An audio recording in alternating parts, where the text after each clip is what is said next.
Welcome to Spruce Grove Alliance Church, your home.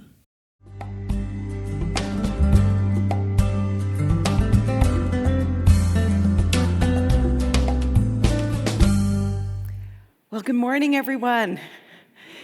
Isn't it great to be at church this morning? I don't know about you, but I have so enjoyed the last 10 weeks, the journey we've been on, learning about our identity. That He leads me to His banqueting table, and His banner over me is love. This is something probably many of us have known for many years, that it's a familiar verse, but there's a big difference between knowing and getting it. Understanding who we truly are. And so often I think, wow, how would my life be different? How would your life be different? How would the church, how would our community, how would the nation be different if we really, really got this? So we're just asking God through all of these studies for us to be transformed, that we won't have more information in our minds, but there would be transformation in our hearts as we get a revelation of who we truly are in God. You know, I think back in my life, we've all been on a journey of understanding who we are. And there's a lot of things outside in the world that shape that. So for me, when I was 8 years old, I remember this so clearly. I grew up in northern BC on a farm. There were 6 of us kids, 3 boys, 3 girls. And I noticed that usually the girls were inside cleaning and cooking. And the guys were outside having adventures. So I thought, I think I'd rather be one of the guys. And so for my 8th birthday, which was a real highlight, I'll never forget the gift I got. I got a yellow and brown plaid cowboy shirt with the snaps, no flowers. I got a cowboy hat with a whistle. Maybe some of you owned one of those, with the string and the whistle. And then to top it off, I got a gun and holster. This was a good birthday. And I remember my older brother and I, we were a little bit entrepreneurial. We had a bottle picking business. And we would bike along Highway 16 looking for bottles. And I was biking along in all my birthday garb. And we were going along and we came to a steep hill. There's a ravine on the side with a rushing river. Remember, this is British Columbia. And I remember turning back to see where my brother was. I suddenly lost control of my bike, flipped over my handlebars, and very quickly I knew where he was when he drove right over me. Yeah, well, I started going in and out of consciousness, and a gentleman stopped in his truck. He took the rug out of the back of his truck. He laid it on his tailgate. He picked me up. He put me on the tailgate, and he started to speak over me. And he said, "It's okay, Sonny. Mommy's coming, Sonny. It's okay, Sonny." And although I was going in and out of consciousness, I just wanted to find my voice to say, "I'm a girl." But what he saw on the outside, I had him fooled. And it wasn't much later that day, I was in the hospital, and I could hear the footsteps in the hallway. The footsteps of people you know really well? And I could tell. There was my dad. My dad was coming to see me. And I could feel that lump starting in my throat as I was getting choked up, and his pace slowed down, and he looked inside the room, and he kept walking because he didn't recognize me, because I was such a mess. I wonder in our lives how often the exterior that we put on, the facade we put on, the masks we wear, People really don't know who we are. Or people that are even really close to us because of things that have happened in our lives. The challenges, the difficulties, the painful things that have happened in all of our lives, right? Where the people even close to us don't recognize us. So when one day, 2 cases of mistaken identity. And that can be a sad reality for all of us. But what's really the most and the saddest is when we don't know ourselves who we are. And this is where we have a pretty awesome God. Because we live out every day what we believe to be true about ourselves, whether it's true or not true. So if I believe that I am what I do, I'm always going to be driven to perform. If I believe that I am who people say I am, or what people think about me, I'm going to always have a need to please people. But if I am who the great I am says I am, guess what? I'm free. I'm free to be. I'm free to become. I'm free to receive the label of love that he puts over me, over you, and then to build in his kingdom. That's where we want to get to. It doesn't matter what you've been called. It doesn't matter what's happened in your past, whether successes or failures, disappointments, happy moments, sad moments. All that matters is what God says, who you are.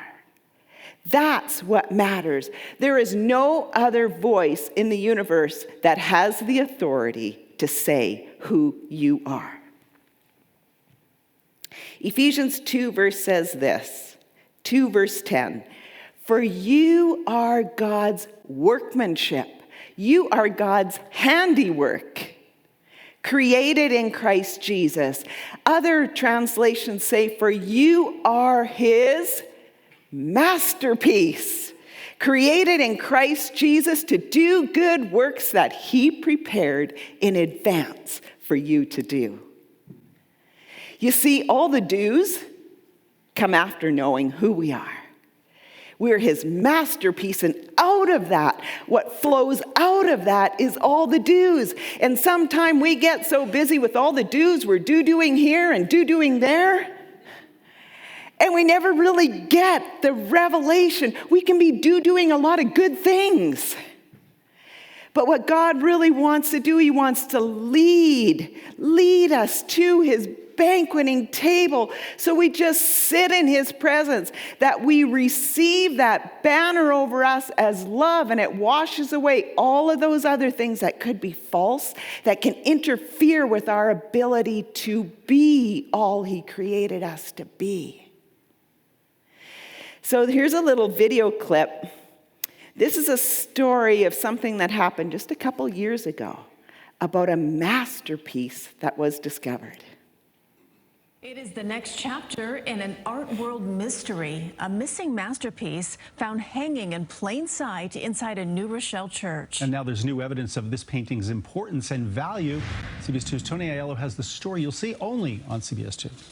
For 60 years, worshipers at Church of the Holy Family had no idea this painting, purchased in Rome by a former pastor, was a masterpiece experts thought had been lost.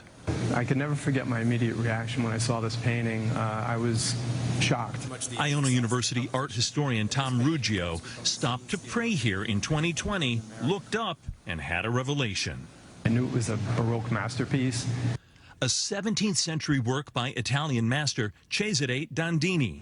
Publicity and a showing at Iona last year prompted many with old paintings to contact Ruggio, including a man in Spain who thought he had a Dandini too, a version of the same painting of the Holy Family with infant John the Baptist. Ruggio traveled to Madrid last month and immediately spotted key differences. This is delicately applied but confident. This is the work of an artist who's trying to keep up with the masterpiece.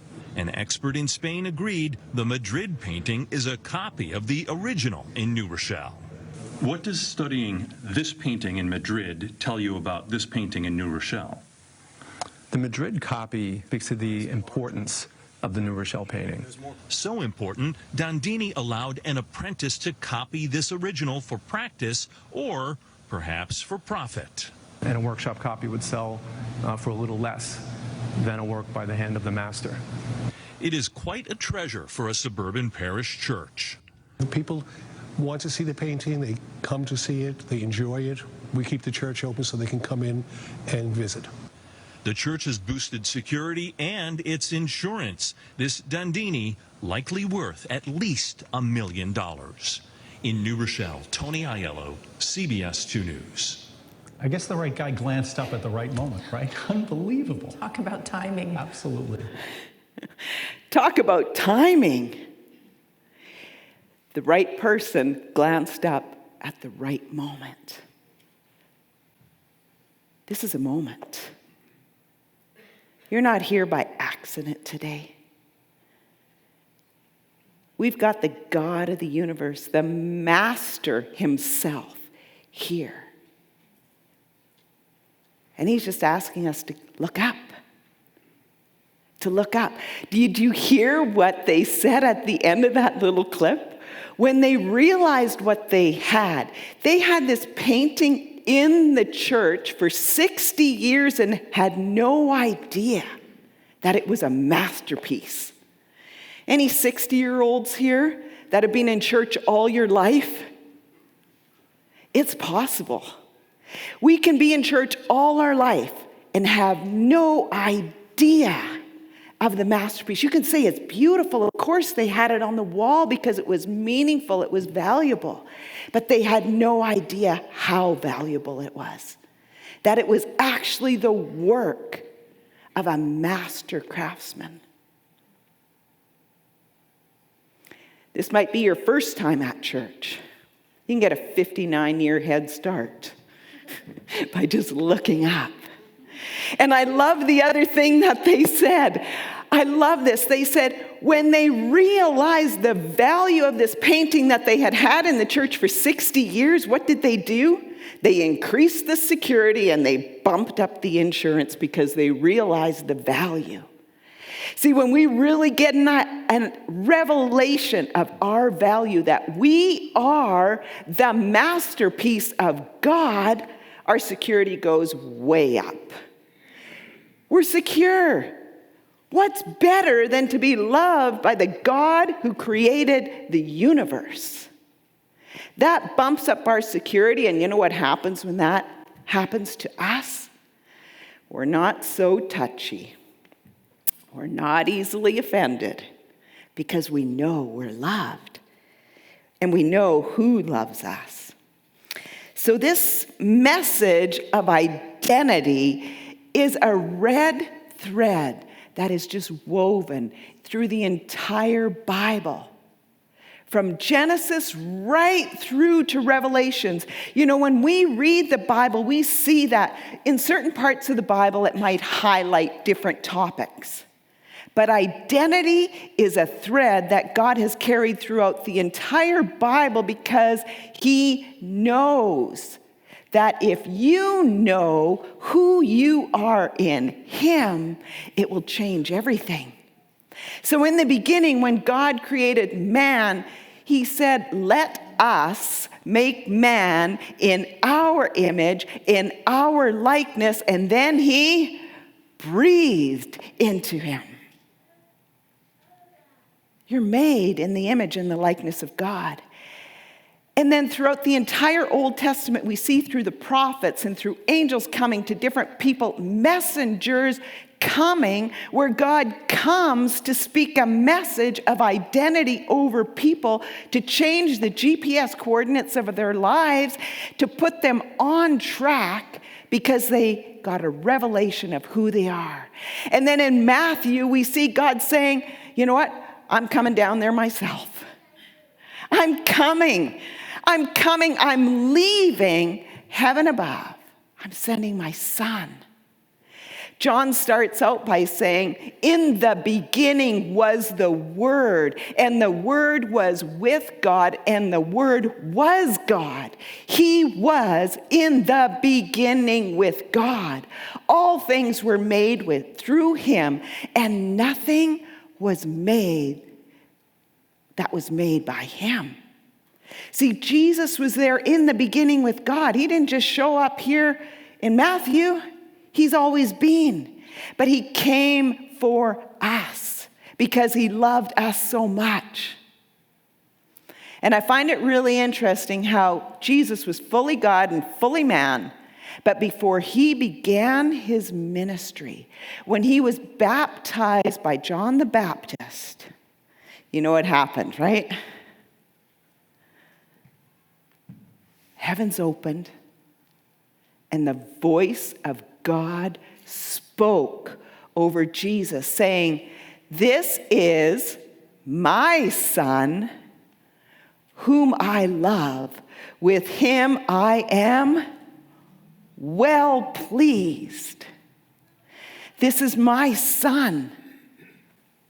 He made it very clear who he was. He answered that question for everyone. This is my Son. How did he feel about him? Whom he loves, and then affirmation. Pretty pleased with him. How would that change your life? To hear that word from God. You are my son. You are my daughter. I love you, and guess what? I'm pleased with you. And as soon as Jesus then was going to start his ministry, he went to the wilderness, and what's the first thing that happened? Satan came and attacked his identity, where he said, if you are the Son of God, if you are the Son of God, do this, do that. And Jesus just replied with the Word of God. He knew who he was. He wasn't shaken. And so we see this message through the New Testament, and then in Revelations, he's coming again. Throughout the Bible, he keeps coming for us to bring home this message of identity. Everything can change when God meets with one person to get this issue of identity straight. Do you want to be that one person?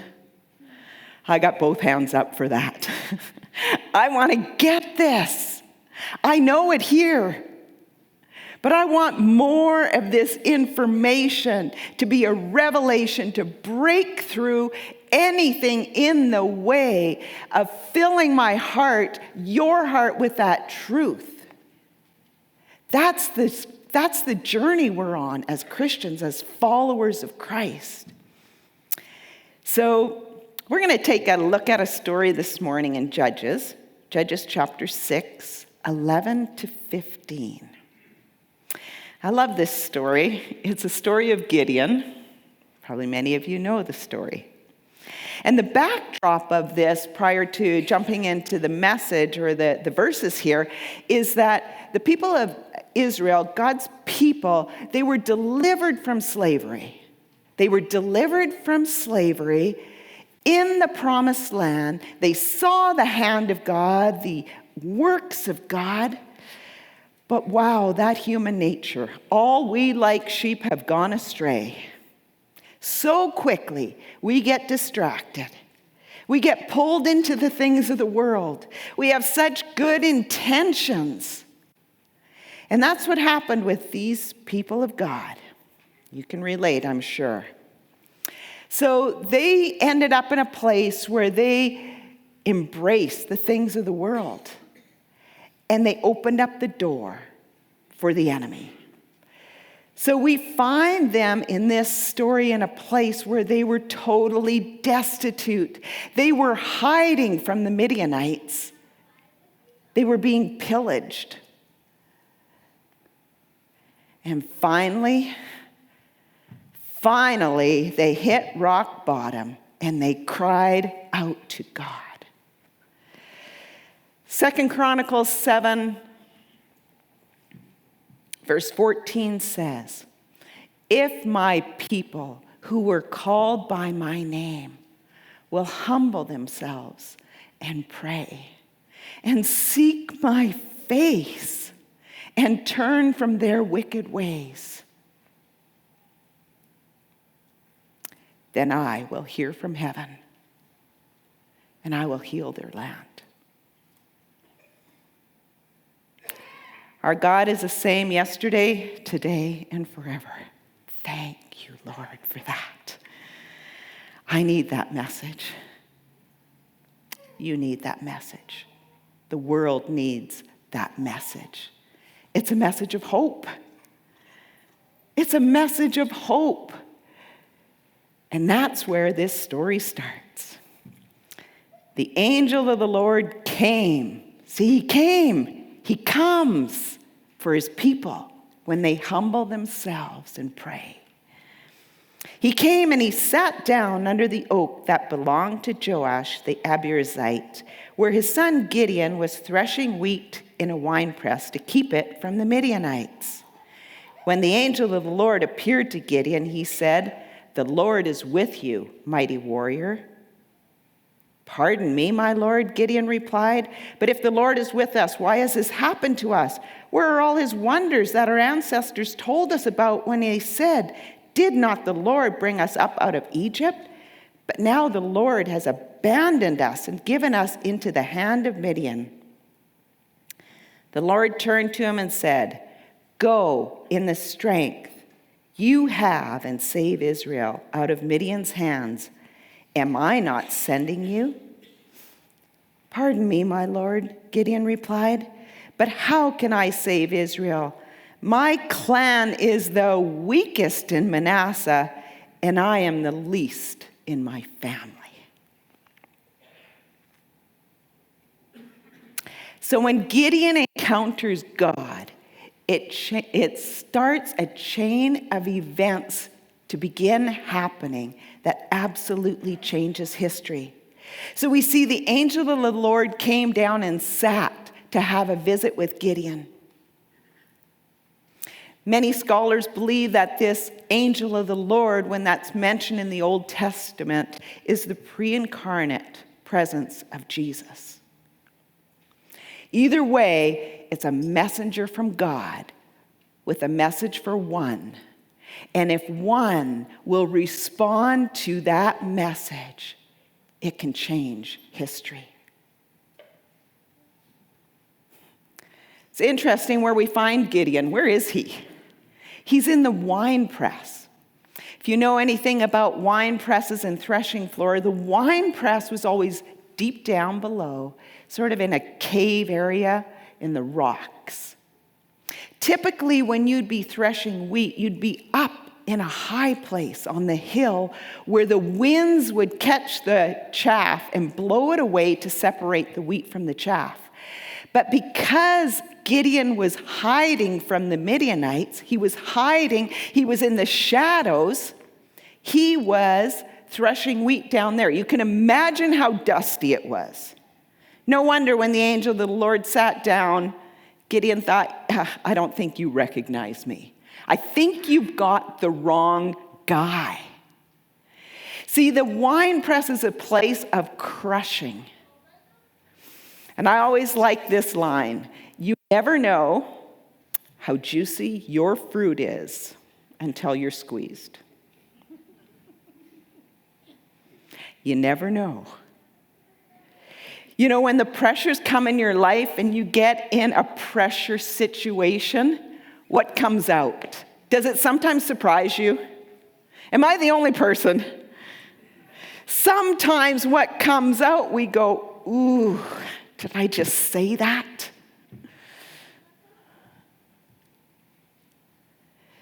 And when that happens, it's not to bring condemnation. Actually, it's the Holy Spirit bringing conviction so we can address that. And we find Gideon, here he is in the wine press, and the angel of the Lord calls him a mighty warrior. He's like, "Pardon me? I am not a mighty warrior. I am hiding down here. I'm terrified. And then Gideon starts to tell him, but don't you see my circumstances? Our whole nation, what's happening to us? And the angel of the Lord just says to him, go in the strength you have and save Israel. But Gideon doesn't let up. Then he says, don't you know I'm from the tribe of Manasseh? We're the weakest, and I am the least of the least. Have you ever felt like that? I don't really have much to offer. Kind of the runt of the litter. Now, as Pastor Brent mentioned, we have 2 children, and our daughter, she was just married recently here in the CLC, so that was really awesome. And so I want to take you with me on a shopping spree. You guys good to do this? Come on, guys. I know the ladies are like, I'm with you. If you're anything like my husband, Mike, when we do go to the mall, usually he's on a bench sleeping somewhere. And it always amazes me. He can be like asleep in 2 minutes. He lays there. We have pictures of him doing that. Well, just humor me and come along on this shopping spree. So we've got a big event. Maybe it's a wedding. Who knows what it might be. And we go to the mall, and we're here to conquer finding this outfit I need for a special occasion. And I see in the window the perfect outfit. So I go inside, and the first thing, what do? We check the price tag. How much is it? And it's over $200. So we think, it's a bit more than what I wanted to spend. So you go home and you go back a few days later. It's not in the window anymore, but you see a sale rack in the back. So you head back to the sales rack, and there it is, and it's in your size, and you look at the price tag, and it's gone from $200 to $159 to $99 to $49 to $29 to $19.99, and now it's marked down to $9.99. What's the first thing you think? Yes, you nailed it. What's wrong with it? So you take it and you bring it closer to the front where there's more light, and you look at it and it's like, I wonder what's wrong with this. No one else liked it.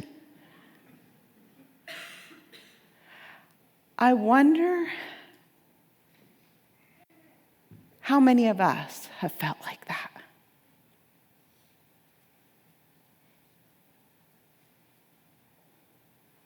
Where there's been so many markdowns. Either people, things they have said, experiences you have had, things you have done, where one day you just look in the mirror and you go, what's wrong with me? What's wrong with me? I don't think I really have much to offer. But I've got good news for you. Because the angel of the Lord is here today, and he's got a message for you. And he's saying, go in the strength I have given you. You have everything you need for the journey. And I want you to know that you never get lost in the crowd, because the God of the universe has his eye on you. Pastor Brent said a few weeks ago, he was talking about the universe, and I love this because I could just feel myself getting smaller and smaller and smaller as he was sharing stats.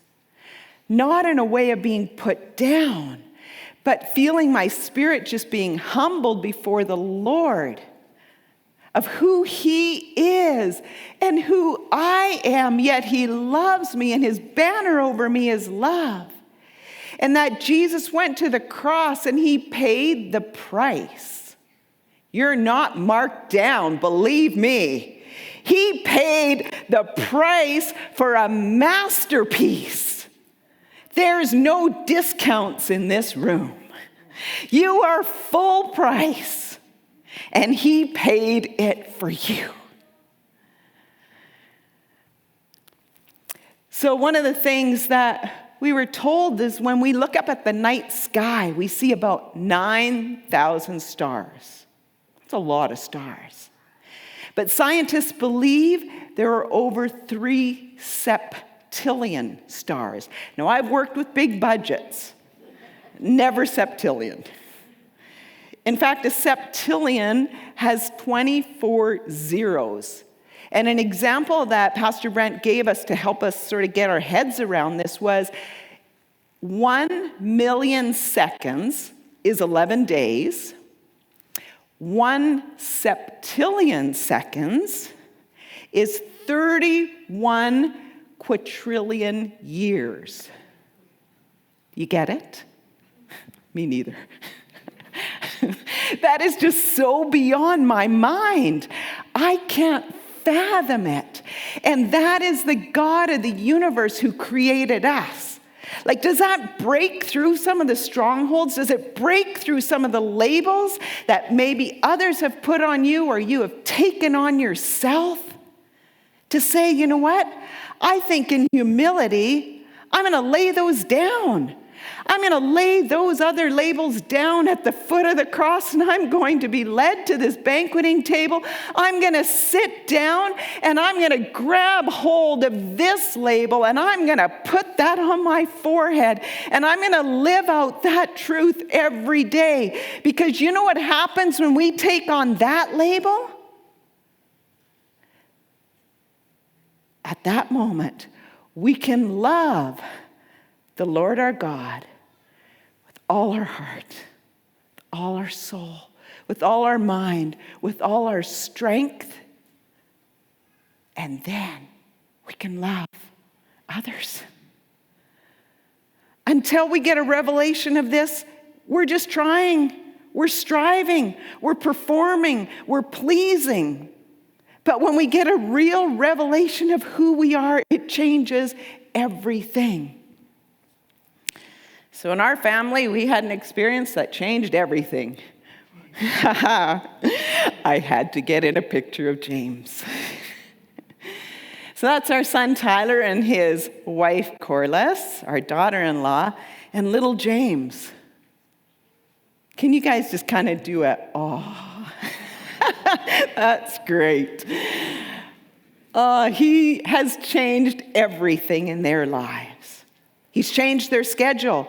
In fact, he came into the world very demanding. He has a lot of needs he wants met. And it's a 24/7 thing. They've had to put their schedules aside, and this little guy is the object of their unconditional love. Not only is he the object of their unconditional love, he controls their schedule. And he has access, this is amazing, to all their resources. And what did he do? All he did was show up. And why is he entitled to all of that in their minds? Because he's theirs. It's the only reason. Because he's theirs. So I really believe that God wants to challenge us today with all the I am questions. I am, maybe it's my career or occupation. I am a teacher. I am a doctor. I am a banker. I am a bus driver. I am retired, or I'm just plain tired. Or maybe it's what's happened to you. I've been successful. I've been a failure. I'm single, I'm married, I'm divorced. However you answer that question, I want to encourage you to just kick those answers to the curb. Lay them down at the foot of the cross, because that might be some of your due and what's happened. But the blood of Christ paid for all of it. He's got it covered. He's got you more than covered. And it's only our pride that holds on to it, to think that Jesus isn't enough for my one thing. And it's sort of like Gideon said, pardon me, Lord, there's some things you don't know. Do you think the God who created this universe doesn't know? Psalm 147 says this, verse 3, 4, and 5. This be a good memory verse. He heals the brokenhearted, and he binds up their wounds. He determines the number of the stars, all 3 septillion of them, and he calls them all by name. I think he can handle your first, middle, and last name and everything about you. There's only 7 billion people on the planet. That's nothing compared to the stars. How great and mighty is our God. His understanding has no limits. Have you ever just wanted to be understood? I know I have. It's hard when you feel misunderstood. He understands. He understands it all.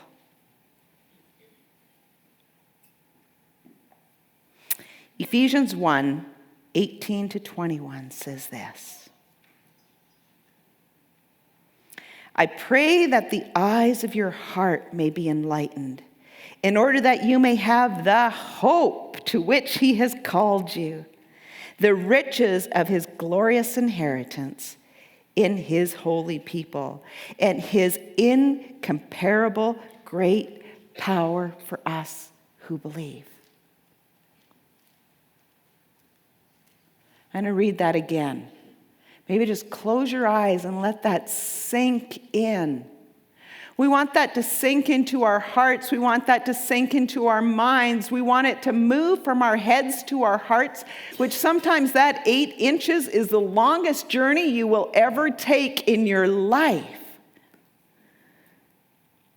I pray that the eyes of your heart may be enlightened, in order that you may know the hope to which he has called you, the riches of his glorious inheritance in his holy people, and the incomparable great power for us who believe.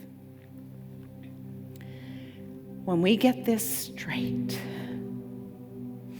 when we lay down our I ams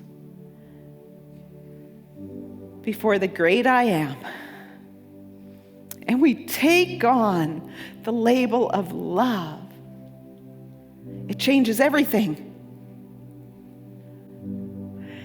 And you might think that the stars have finally aligned for you. But the truth is, the maker of the stars has got you right where he wants you. And you may be in a circumstance or some difficult times right now where you feel like things are spinning out of control. But the God of the universe is always in control. He's in control of every detail of your life. He cares about every detail of your life, and he is here today to heal the brokenhearted. He is here today to bind up our wounds. He has determined the number of the stars, and he calls them all by name, and he is calling your name today. First, middle, and last. And every stat about you. He's calling it to come to him. He's leading us to the banqueting table. How great and mighty is our God. How great and mighty is our God. His understanding has no limits. Thanks for listening to this week's message from Spruce Grove Alliance Church. For more information or to hear past messages, please visit sgac.net.